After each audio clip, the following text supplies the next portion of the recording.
Okay, sure. Hello, great. Well, sure, yeah, let's start class, right, Ken?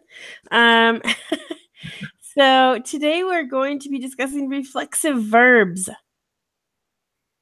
Do you want to, what do you know about reflexive verbs, Ken?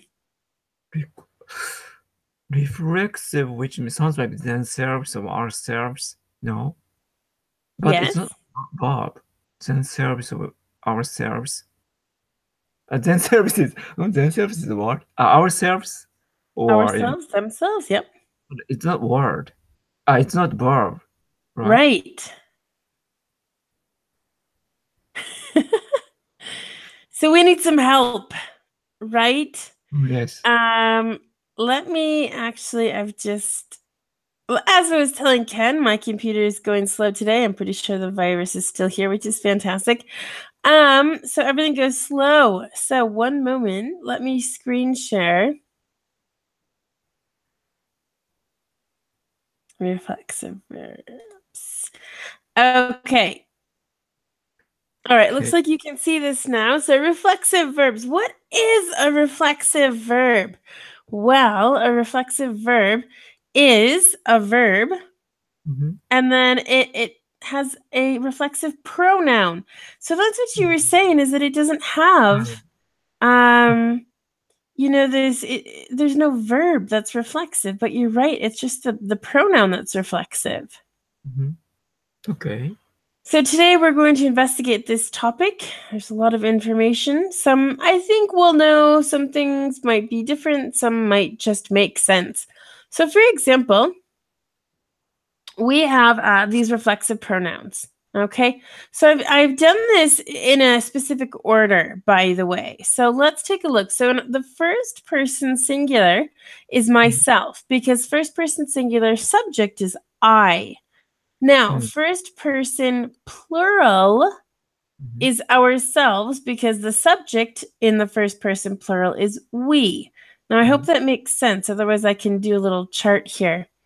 And then we have the second person singular, yourself, plural, yourselves. Now, a lot of people are confused when we say you, but we mean it in the plural form. That is going to happen by context, okay? You're going to see in the situation, if there's one person or six, you're going to understand that I'm talking to you or all of you. So that really shouldn't be that difficult. So when you were living in Georgia, did they say y'all by chance? Y'all, yeah. Y'all is common there. Also, I heard in New York, use is used. Sorry, that's not correct. Use. Right? And as you can see, that the Microsoft Word does not like either of these. It's a spoken word. Exactly. So what y'all means is actually you all. And so they shorten it to this, y'all. And use, yeah, this is just not a word. This is probably from when the immigrants came over and a lot of them stayed in Staten Island and things like that. I'm kind of stereotyping here. They probably just started to say this because, as I said, a lot of people don't understand why we use the same subject or pronoun for singular and plural in the second person. So they probably started saying this, and it probably just stuck. It just probably stayed there. The BBC documentary says use is used in Liverpool too. So west side and east side of Atlantic, same dialect is used, which means, yeah, you mentioned about immigration from Europe, or kind of ship, kind of export and import ship. Exactly. So in both sides of the country, same dialect are used. Interesting. That is interesting. I didn't know that. There's a lot of accents in England, lots and lots and lots and lots of accents in England that I have no idea. I mean, I don't know how to tell the difference. A lot of people say that in one city in England, there's a different accent from the north compared to the south of the city. And that to me is like ridiculous, considering the United States is so huge. And I would say people, for example, in Wisconsin, I would say people in Wisconsin, Minnesota, Michigan, Upper Illinois, because Lower Illinois is more south, I would say. Illinois is 7 hours at least in car from the top to the bottom of the state. And so it kind of goes from like the Midwest, which is Wisconsin, like I said, or down to the south, St. Louis, and that's more of like what we consider the South. So yes, different accents there. But in general, everyone in Wisconsin is going to have the same accent. And like I said, near like around Minnesota, Michigan, things like that. So it's statewide and states. It's not so different compared to England, where in one city you can have a lot of different accents. So that's interesting. Yeah, I went to Texas for a week when I was like 10. And I was staying with my aunt and my uncle. My mom was there for work. And I went there and I said, I hate the word y'all. Like, I'm never going to say it. And then you hear it so often that it becomes normal for you. And so I definitely started saying y'all. I didn't say y'all, but it slipped out a couple times. And I was like, no. So, but it actually is kind of a nice word when you want to say everybody, y'all coming around. Like, it's kind of a comfortable word. Yes, also maybe the dialects or accent, how can I say? Maybe local people can identify themselves more. How can I say? They switch the language accent when they talk on public or to family or friends. So sometimes it creates intimacy among them. Yep, absolutely. So did you start saying y'all when you were in Georgia? Not actually, but I think nasal sound is strong in American South and West. So my English, after the month later, my English like that. Yeah. Voice changed like this. And then after I came back to Japan, my tone became, this kind of tone after that. Yeah, sometimes when you read, I can hear it, and it definitely comes out as American when that happens. And I think... No, go ahead. It's kind of human environment is very influential. I didn't change it intentionally. Naturally, my English, my tone is like that there in Georgia. Yes. No, and that's true. It does. I mean, here in the south of Spain where I live, I picked up the accent around here. Obviously, I still have my American accent while speaking Spanish. But a lot of people, when I was in Barcelona, it was super funny. We went to Park Güell. It's one of the famous parks that Antoni Gaudi designed. And we had just gone through the ticket thing, and they were giving us like maps or things about the history, and my husband said to me, in Spanish, do you want yours in English? And I responded in Spanish with, yeah, actually that would be easier, because I hate reading in general, and so to read in Spanish is like, whew, I don't even want to do that. So I figured, yeah, it'd be easier. And the girl looked at me and she said, are you joking? I said, no, I'm American. And she's like, I just thought with your Andalusian accent that, thank you, but no, I'm not. So, it was one of those moments where you can pat yourself on the back and say, yes. But she did give it to me in English. So I actually said it incorrect. I said, don't worry, I'm American. And just because it's easier than staying a person from the United States, because it's such a tongue twister in Spanish for me. So I do say I'm an American in Spanish. But yes, everyone does know that I'm talking about the United States. So those things, but it does happen. And I think actually, I was going to say before, I think my accent is quite nasally as well. You know, it comes from our nose. But even more so now that I'm not feeling great, I'm still, you know, as I said before, my throat hurts and I still have congestion. So I think it's even more noticeable now. So. But compare with the people in there, you're not so nasal to me actually. Really? Thank you. Yeah. Good. Well, I think Also, it depends. Mm-hmm. speakers tend to speak clear classroom accent, right? Yeah, no, I've changed my accent. I mean, I think there's some moments in which I actually speak kind of at a comfortable speed for me, maybe a little fast for the listeners. But for me, I've learned to speak faster. However, I enunciate my words more. And enunciate is just when you say the letters and you say things correctly. Otherwise, I would probably speak a lot faster with my Wisconsin accent, and a lot of people don't understand me. So, and that's just because here, like I've said multiple times, they learn British English, and so when you've grown up listening to one accent and then you have a different accent there, it's like whoa, it's quite different. So, Right. Good, perfect. Any other comments before we continue? No, thank you. Okay, good. Yeah, it was a good, interesting conversation. So, and now we have the third person, and I'm just going to capitalize herself because it's the only one that's not capitalized. So, himself and herself, we use to distinguish boys and girls. And in the plural way, we say themselves. We don't have two ways to say that in the plural form. Okay. Right. Yeah. So, that's the basics for now. Moving down.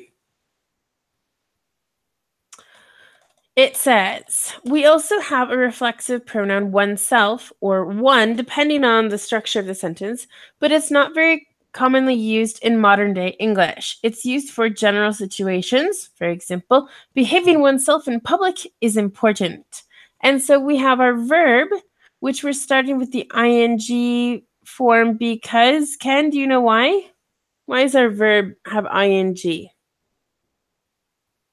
Because it's gerund, behaving oneself, how can I say, in order to make subject, it should be verb, it should be gerund and noun. Okay. Well, I'm going to agree with because the verb is the subject of the sentence, it has to be the ing form. I wouldn't necessarily say it's the noun, but it's a verb in this case. So behaving oneself in public is important. And so we're saying behaving oneself. Behaving yourself would be the more kind of informal way, or you should behave in public, kind of the impersonal you form, to kind of say this is for everybody. Okay. Right. And then there's a different way for I knew I didn't finish this. So in more polite situations, for example, I don't have an example because I was doing this before and forgot to. I was trying to think of an example and I couldn't. And then I got up from my desk and then I forgot. So let's think of one. And more polite situations. So I need to rephrase this sentence more. Well, we need to think of an example. I mean, for example, this says behaving oneself in public is important. So, like I said before, it's kind of more formal because we can say it in different ways too. We can say, you should behave in public. Behaving yourself in public is important, for example. So we can say it different ways. So this actually serves as kind of both of our examples of a general situation and also more polite situation. So it's used for general and or more polite situations. Ooh, and this is I've had behaving you in public. No, I've had some disagreements with Microsoft Word with this presentation. So this says behaving you is correct. It's obviously not behaving yourself in public. Let me see if I finish the sentence. Oops. Oh, Monday. Behaving yourself in public is important. We'll see. Well, okay. Well, now it looks like it's okay, so that's fine. So I just had to finish the sentence. So moving on, it says also we have some exceptions for some specific situations. So when we don't know who the speaker is, we can say himself, herself, or themselves, depending on the situation. So we have, for example, someone is teaching himself or someone is teaching herself Spanish. So this someone, we're not really talking about, who exactly. We're saying, someone. We might not know if it's a boy or a girl, or if we know it's a boy or a girl, but we are not saying that right at the beginning. It's just the idea is that someone is learning Spanish, but they're teaching themselves. They don't have an external person. No other person is teaching. They're self-studying. Okay. We can also say someone is teaching themselves, or someone is teaching themselves origami. Now, this sounds a little strange because you think, well, why can we use the singular and plural form? Again, word didn't like themselves singular, but I know it exists. So themselves, of course, someone is teaching themselves origami. That's fine if we know it's one person. We could also say someone is teaching themselves origami, or how to make origami, for example, to make it a little bit more complete. Yeah. If we don't want to specify if it's one person, or maybe we don't know, maybe we saw some origami paper out and some instructions and we want to say it's one person or it's many people, but we don't know. Do you have any questions or comments about this part? So someone is teaching themselves is strange. Is that your point? It should be singular. No. Because, okay. It's, for example, sometimes we can say, let's see. For example, someone calls you about a new service plan for your phone. And then you're talking to your friend and you say, yeah, no, they were telling me about, the new plans, the new blah, blah, blah. But you said they. You're not referring to that person in singular, but in kind of a general way. And so you're saying they instead of he or she, because honestly, it doesn't really matter who the person is or was, if it was a boy or a girl, or a man or a woman. But the information is the most important. And so you're giving less importance to the subject. And that's kind of what is happening here too. Okay. Does that make sense? Yes. Okay. Any other question? No, thank you. Okay. Good. Let's go down to the next part here. Ken, why don't you go ahead and read this, okay? Okay. Another reflexive pronoun is itself, which isn't commonly used as the subject. It wouldn't normally teach itself something. However, we can use it for selling products. For example, this car cleaner basically sells itself. Okay. So thanks for reading that. What do you understand about this? Do you see what I'm doing here? Does it make sense? So maybe the cleaner sells itself, which means cleaners is sold well, very well. Like that. Okay. Maybe the maker doesn't need to, promote that product. Right. Well, let's go down a little bit because I have explanation here. The meaning is oops. It works so well. All I have to do is show it or demonstrate the product, use the product to someone and not say anything. I don't have to tell you it's the best product in the world. Oops. The product works so well that it sells itself. Kind of selling like a donut.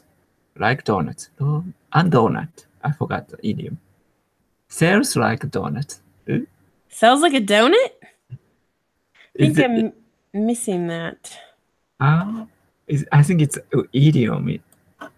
Setting well. Yeah, maybe you want to look that up because I don't think that sounds familiar. Okay.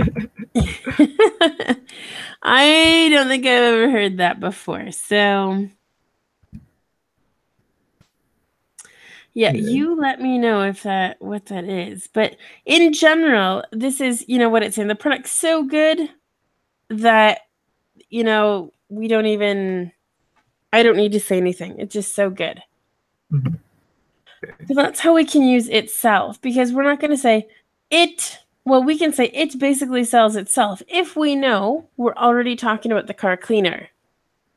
Mm-hmm. Yeah. Yes. So I can say, oh yeah, this car cleaner is great. And someone else can say, yeah, it basically sells itself. So we can use the subject it, but we need to know again what it is before that we do that, before we can say that. Okay. Did you find anything?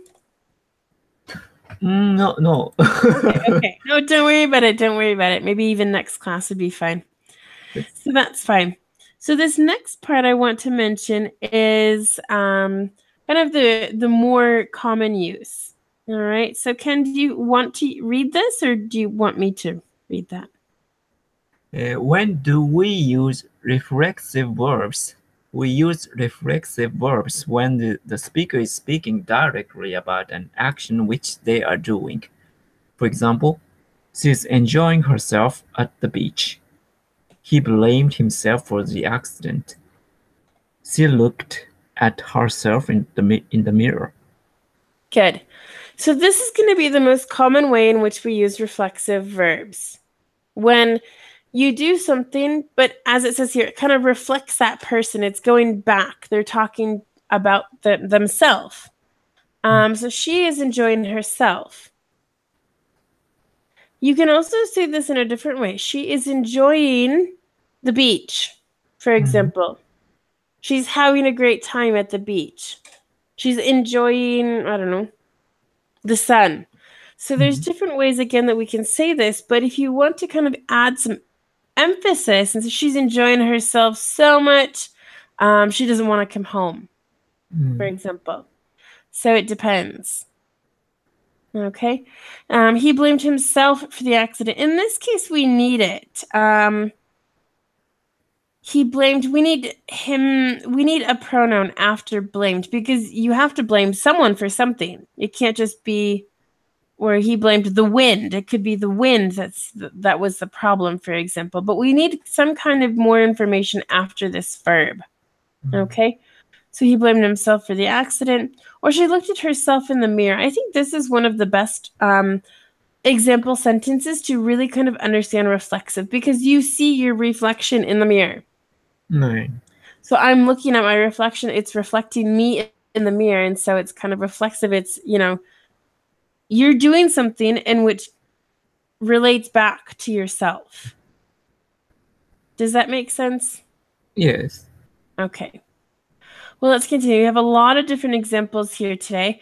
So basically, if we break it down, we'll start with a simple example. All right, this is not a reflexive sentence, but just to kind of start with the basics, to make sure if someone is watching and they don't understand, that they can understand step by step. So my example sentence is, Sarah teaches French. That's pretty simple. Why don't you read the next part, okay? This is a normal active sentence. S plus subject plus verb plus C. Complement. A complement. We don't need more details, but if we want to say who Sarah is teaching, we need to add a pronoun. So exactly like it says, it's a normal active sentence. Subject, verb, complement, that's it. And so you're saying this is what Sarah does, but you're not saying who. And so we say Sarah teaches the students French. So in this case, the students are receiving the action that Sarah is doing, and the students become our pronouns, our pronoun. So now it's understood who Sarah is teaching. However, Oh, it's not going down. However, if Sarah is teaching and she's learning, how would we say that? Did you understand that? If Sarah is teaching and learning, how would we say that? Teaching and learning. Maybe Sarah is teaching herself. Very good. Sarah's teaching herself, for example, German. She teaches French, but she wants to learn German. So she's teaching herself German. Okay. Now, it would sound weird if it said Sarah is teaching Sarah German, because maybe we think it could be a different woman named Sarah, and that's fine, which it could be. But in this case, that's not how we're using it. We would use a reflexive verb in this case. Okay. All right, so now let's take a look at different types of reflexive verbs. Now there's different parts to this, which kind of can be confusing, but hopefully with the examples we'll understand. So the first ones that I want to look at are the reciprocal reflexive. This happens when there are mutual doers of an action. So maybe 2 or 3 people are doing the same action. And again, I think the examples will help us understand. So the verbs are usually transitive. Transitive verbs are use an object after the verb. Actually, let me put this all on one page. It's going to be a little bit easier to read. You can see more of it. Okay. Perfect. So reciprocal reflexives. Normally we have an object. We don't have to have an object, but we do sometimes. So let's go down. It says, here we go. The verbs usually, sorry, I can't even read today. The verbs used are usually transitive. Transitive verbs use an object after the verb. Intransitive verbs don't have an object after the verb. For example, she smiled. Okay? So here we're saying they kissed each other and 2 friends hugged each other. This each other is what they're referring to in this case. Okay? Because they're both receiving something. That's the reciprocal. Okay? So does this make sense? Yes. Okay, good. And the same thing with hugged. Both friends are giving and receiving a hug. So they're hugging each other. Pretty simple? Yes, for me. Okay. Yeah, like I said, it's more of the examples that we're going to understand. I think the titles are a bit intimidating. Just because, you see something and you're like, ooh, what is that? And then you look at the example, oh, well, that's simple. Okay. So now we have the autocausatives. Do you know anything about the causative tense? Do you remember? Causative maybe came from cause. So I don't know causatives. Okay. Normally the causative tense is taught with the passive tense. The passive tense is when the object is more important than the person or the subject, the person who did the action. So I can say, this book was written in 1972. I'm not saying who wrote the book, or I'm not saying anything about the person. I really don't care. The most important part of information for me is that it was written in 1972. So that's kind of similar to this. So this is a little different. It says this occurs when something happens to a person. Now, the actual normal causatives is, for example, I got my car repaired. I got my car fixed. That means that an action happened, like I said, similar to the passive tense, but we're not saying who did it. And honestly, I don't care who did it, or maybe one person did it, but it doesn't really matter. The most important thing is that my car works and I can drive it. And so, again, we're only referring to the action. So now it says, again, this occurs when something happens to a person. So let's take a look at the examples. Oops. Don't look. Okay, good. Can you read these for us, Ken? Okay. She got depressed because of a death in the family. He got angry after he failed his exam. Okay, good. So is there anything that you see here? Anything? Nothing? This got depressed.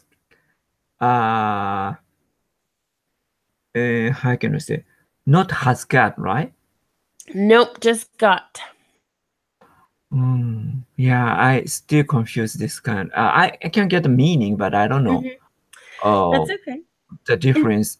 She was depressed and she got depressed. Okay, well, this is actually she became depressed. It kind of has the meaning of became in this case. It's the process. So for example, if I say he's getting angry, I've used this before. He is angry. Now, the difference between these two sentences is that he's getting angry. I'm using the present continuous because in the moment he's starting to feel these negative feelings of anger. All right, someone is doing something that's not making him very happy. And then all of a sudden it gets to one point that after 10 minutes of this something, whatever is making him angry, he is angry. He's like, all right, that's it. Done. Stop. Can't do it anymore.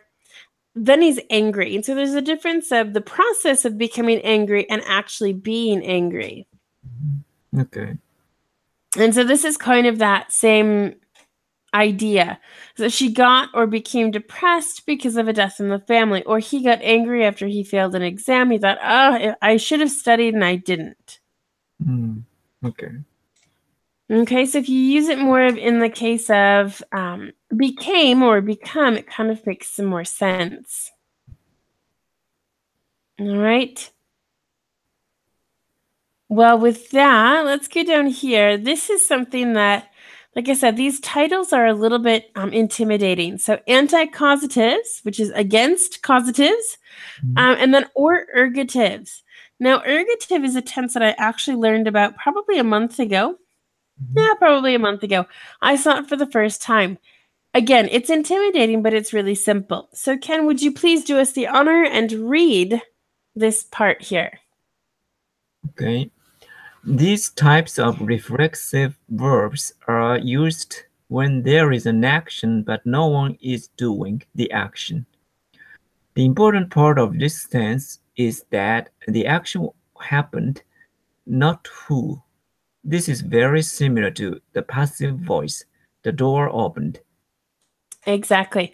There's some more examples. Yep, and the window closed, for example. I don't know who, what, or why these actions happened, but they did. So again, we're not focusing on who or why. We're focusing on the what of the sentence. What happened? The door opened. What happened? The window closed. That's it. And it's there's no the door opened itself. Sure, we can add that information. The window closed itself. That sounds a little strange, but the window closed. Anyway, yes, but this is kind of the reflexive things in which, even though we're not adding more information, those reflexive words or pronouns, it still has the same idea of that it's reflexive. All right.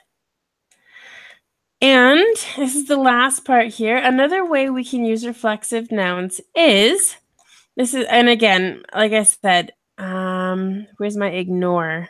No, it's not there.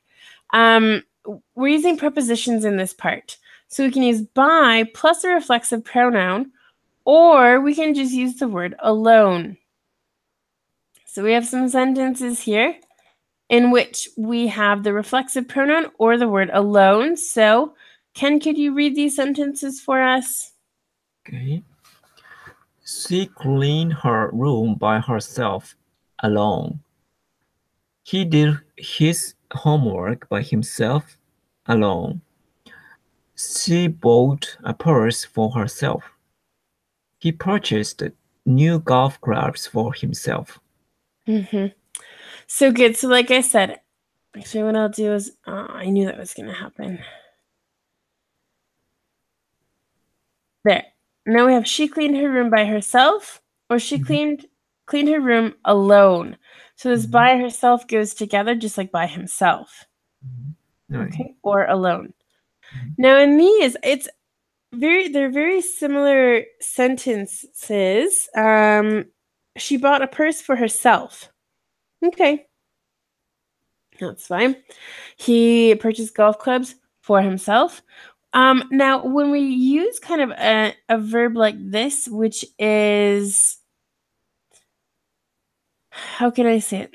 It's not reflexive in the case that she cleaned her room alone or by herself because there's no other help. Now she bought a purse for herself. She's the reason that she bought the purse.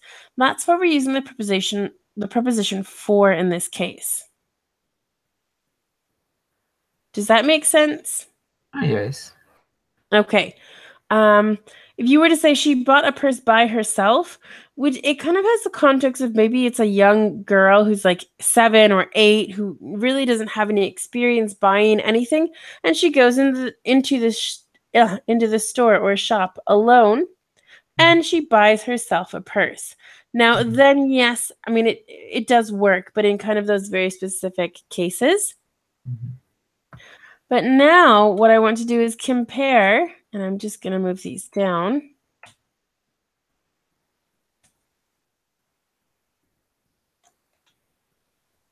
And we'll do this so we can see both examples. So again, she bought her a purse for herself. Again, she's the reason he purchased new golf clubs for himself. Again, he's the reason he bought the new golf clubs. Or we can say this a different way. She bought herself a new dress. So now we're putting the herself part here within the sentence, and a dress is at the end. And that's still okay. So what we're doing is we're changing the structure. This is more similar to at the very beginning when I said he blamed himself, she looked at herself in the mirror. We have a subject verb, and then we have a pronoun. In this case, it's a reflexive pronoun. And then the complement. So we're just kind of changing the order, but then we're also eliminating the preposition for. Yes. So literally, if I say she bought a purse for herself, or she bought herself a new, let's change this to purse, so it's the same. It's the same meaning. I think the only difference is maybe a little bit of the context, where the first she bought a purse for herself is that she's like, I just got paid, I need a new purse, or I want a new purse, and I'm going to do it. It's kind of more emphasis like this. If I say she bought herself a new purse, there's not the same emphasis there. So, any questions? So she bought herself a new purse is more plain, no emphasis. Right. Yeah, it has the context of that. It's not like we can also say she bought a purse. Now, I'm not saying it's for her or who it's for, but just that, the action of she bought a purse. And so, yeah, it is kind of adding more details, let's say. Any other questions? No, thank you. All right. Well, perfect. Well, that's basically it. Yeah, that is it for that. So I think let's just go back up here. And like I said, these are the most important, but we can also add itself. Selves. And you know what? I'm just thinking itself is like the only one. I don't think there's a plural form of itself. Itselves. No, because it would be plural, so it wouldn't be singular. So it has to be themselves. It's interesting. I hadn't thought about that, honestly. Are there other reflexive ways that you can think of, Ken? I mean, I did kind of a basic outline of the reflexive ways today, but anything else that you can think of? Reflexive.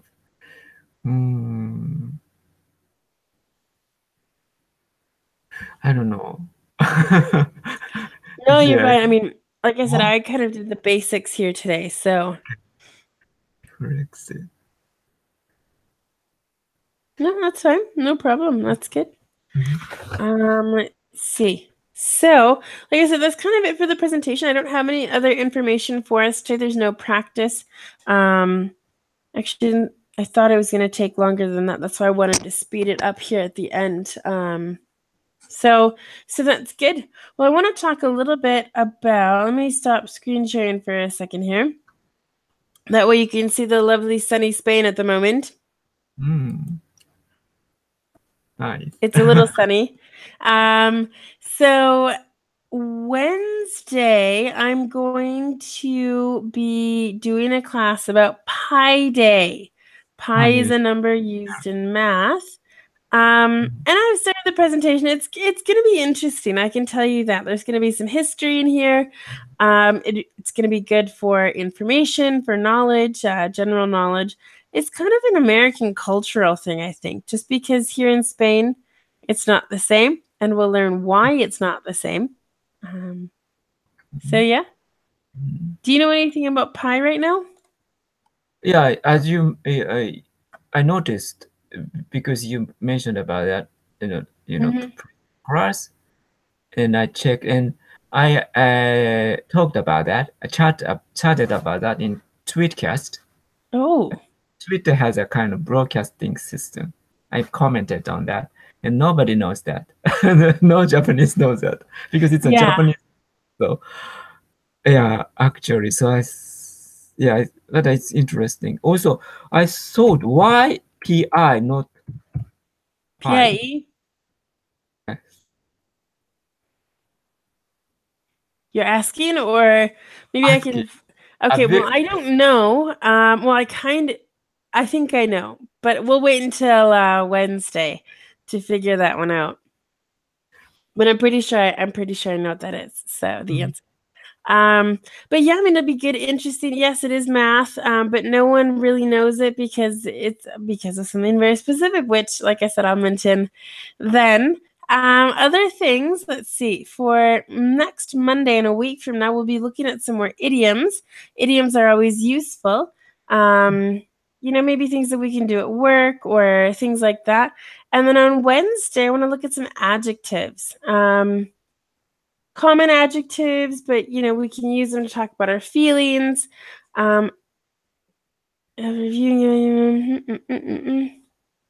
Yep, adjectives. So a little bit different.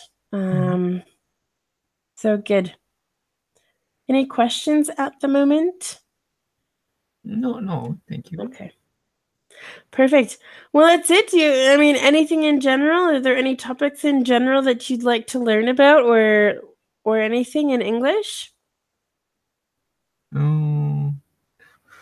Yeah, I have a lot, but send me the list, Ken.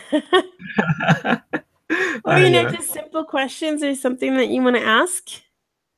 That's problems. Got depressed or such things.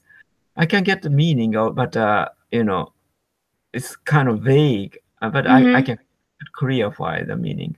It means became. Yeah. Yeah. I see. Also, maybe I'll have to do what about causatives? Yeah. Right. Also, like present perfect sometimes used. That's all. Confuse me. For example, I got the feeling.